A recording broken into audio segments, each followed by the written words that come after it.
वक्त में खुश हो रहे होते हैं। होता है ना ऐसा, आजकल कॉमन हो चुका है, यही चल रहा है।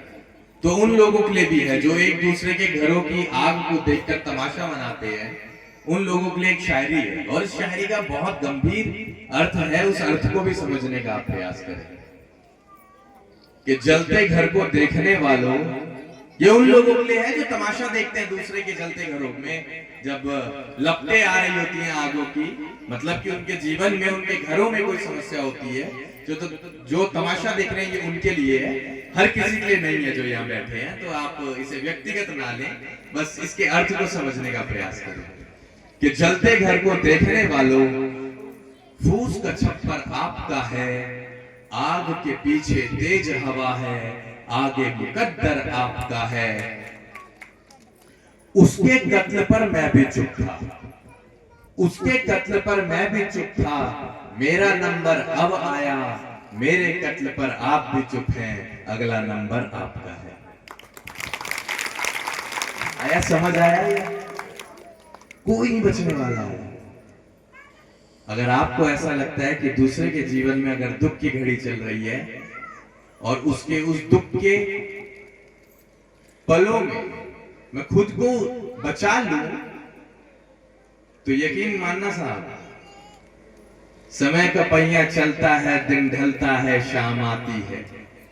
एक रोज आपकी भी जिंदगी में कोई समस्या आएगी, फिर शायद आप भी महसूस कर पाए कि कभी आपने किसी की सहायता करने से आप बचे थे, तो आज वैसे कोई ना कोई आपकी सहायता करने से भी बच रहा है। तो सहारा बनो एक दूसरे का। जिंदगी बहुत छोटी है और मैं आप लोगों से बहुत छोटा हूं।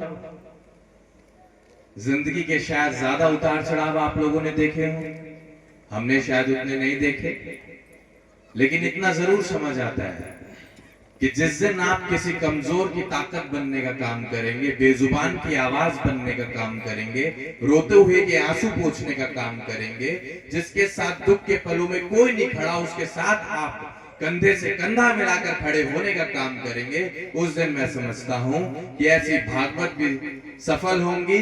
और ये यदुकुल में आपने अगर जन्म लिया है तो आपको भी दादा श्री कृष्ण देखकर बड़े खुश होंगे कि हाँ, ये अपनी नारायणी सेना है जो कमजोर को ताकत देने का काम कर रही है। तो आपको अगर उन्हें प्रसन्न करना है, आराध्य दादा श्री कृष्ण को प्रसन्न करना है, तो आज ही आप लोग अपना संकल्प ले लीजिए कि किसी के भी जीवन में कोई भी समस्या अगर होगी तो मैं अपनी औकात के अनुसार, जितनी भी है, कमियां ज्यादा मायने नहीं रखती है, भाव मायने रखते हैं। देने को करोड़पति की जेब से 2 रुपए नहीं निकलते, और गरीब आदमी जिसके पास 2 भी नहीं है, वो आपको ये कह देगा कि आप परेशान मत हो, मैं कहीं ना कहीं से व्यवस्था करके लाके दूंगा। सब भाव का खेल है और ये भाव ही आपको ईश्वर से जोड़ते हैं। तो इस भाव के साथ आप चले।